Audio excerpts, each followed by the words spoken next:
Mengapa orang cemas menghadapi masa depan? Karena dia belum bisa melihat jaminan Allah, kebaikan Allah kepada dirinya. Mengapa ada yang takut tidak kebagian rezeki? Kenapa ada yang takut dengan ini dan itu? Karena dia jarang menafakuri kebaikan Allah pada dirinya. Kalau orang mengenal Allah yang maha baik dan albir yang maha melimpahkan kebaikan, bakal beda hidupnya. Kita bakal lebih tenang menghadapi hidup ini karena ada Allah. Ya, Assalamualaikum warahmatullahi wabarakatuh. Perkenalkan, nama saya Kansume Anur. Saya dari kelas 2 CMPI. Di sini saya akan membuat video reaction tentang video dari A'agim. Ini sebelumnya saya mohon izin untuk menggunakan videonya untuk tugas. Sebelumnya saya sudah izin di dalam kolom komentar, tapi saya izin menggunakan akun pribadi saya. Sedangkan yang ini saya pakai ini akun kelas gitu. Jadi saya mohon izin untuk menggunakan VT-nya ya, gitu. Oke. Pada kali ini saya akan mereaction video dari A'agim yang berjudul kenapa sih banyak orang yang takut akan masa depan? Sebenarnya kan untuk masa depan ini kan, untuk kehidupan ini sendiri, itu tuh udah dibuat skenario-nya sebaik mungkin. Ibaratnya kayak kita main peran gitu dalam panggung drama, itu kan udah dibuat skenario-nya sebaik mungkin kan, supaya berjalan dengan baik. Nah kayak gitu juga dengan kehidupan kita. Tapi kok masih ada aja orang yang kayak takut gak dapat rezeki, gak kebagian ini itu, takut ini itu, melakukan ini itu, masih takut gitu. Kalau selama hal yang baik kenapa enggak dilakuin aja secepatnya gitu. Tapi kayak nanti kalau misalnya aku ngelakuin kayak gini, nanti diomongin lagi sama orang. Tapi kalau aku ngelakuin kayak gini, nanti resikonya begini. Ya, kenapa orang mesti takut kayak begitu? Karena pertama, dia tuh gak percaya gitu sama Allah.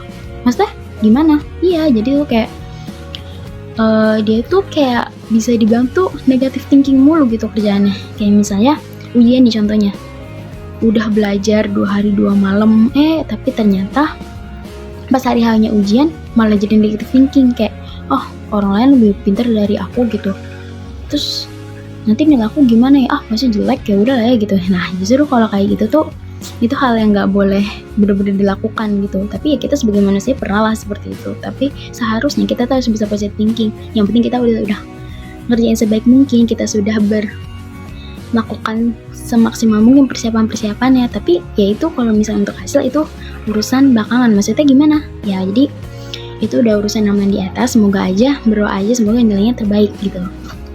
Yang kedua itu tuh doa dan zikir, dia kurang gitu. Kok gitu? Iya, karena kalau misalnya kita sering melakukan doa dan zikir, insya Allah kita bakal lebih deket gitu sama Allah. Jadi kita bakal tunjuki jalan-jalan yang terbaik seperti apa. Nah itu tuh seperti yang saya ketahui itu dalam Quran Surat Al-Baqarah ayat 186 yang berbunyi, wa idza a'udzubillahi minasyaitonirrajim, bismillahirrahmanirrahim, wa idza sa'alaka ibadi anni fa inni qarib ujibu da'watad da'i idza da'a falyastajibu li wal yu'minuni la'allahum yarshudun.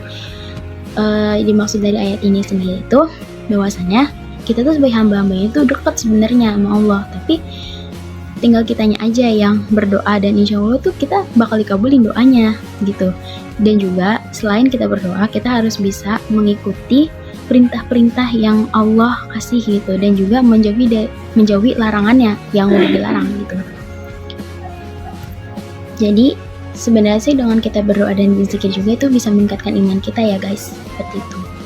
Terus untuk yang ketiga itu bisa dibilang tuh kurangnya rasa syukur. Kayak gimana sih maksudnya? Ya iya, jadi tuh kalau misalnya kita udah yakin kalau bahwa Allah yang ngatur segala macam, ya kita tuh gak akan merasa terus kekurangan gitu. Karena kita sebagai manusia emang selalu kurang, tapi bukan artinya tuh maksudnya tuh di sini itu bukan artinya kita serakah, tapi maksudnya tuh kayak kita itu kurang. Kayak hari ini misalnya nih kita dikasih kesehatan sama Allah, tapi kayak ngerasa ada yang kurang gitu. apa ya, tapi sebagai manusia emang seperti itu, emang manusiawi seperti itu. Tapi alangkah lebih baiknya kita bersyukur apa yang udah dikasih sama Allah kayak gitu. Bukan artinya artinya kita sebagai manusia emang kurang gitu, kurang.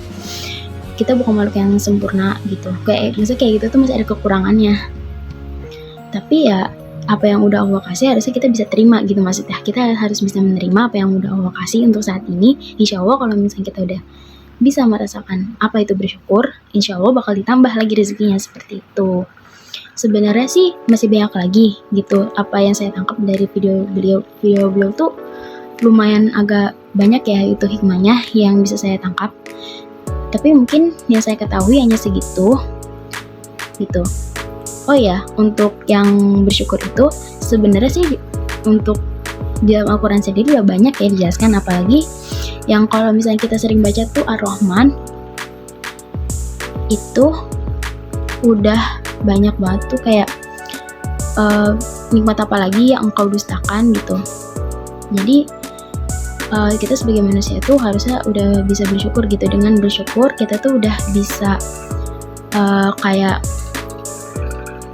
ibaratnya tuh kita nggak akan takut lagi dengan apa itu yang nanti bakal datang ke depannya. Jadi kita sebagai manusia itu harus sudah bisa menghadapi gitu, udah bisa menerima apa yang akan datang kemudian hari gitu.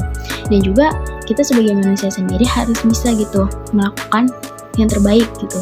Jangan kalau misalnya itu tuh kita malah berprasangka buruk, terus mana lagi kayak males-malesan gitu dalam mengucapkan sesuatu, itu bakal ngaruh juga ke sananya. Oke, terima kasih.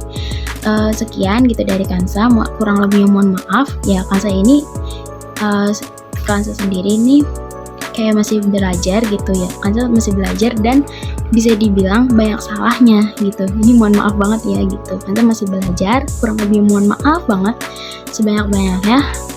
Oke. Assalamualaikum warahmatullahi wabarakatuh. Bye bye.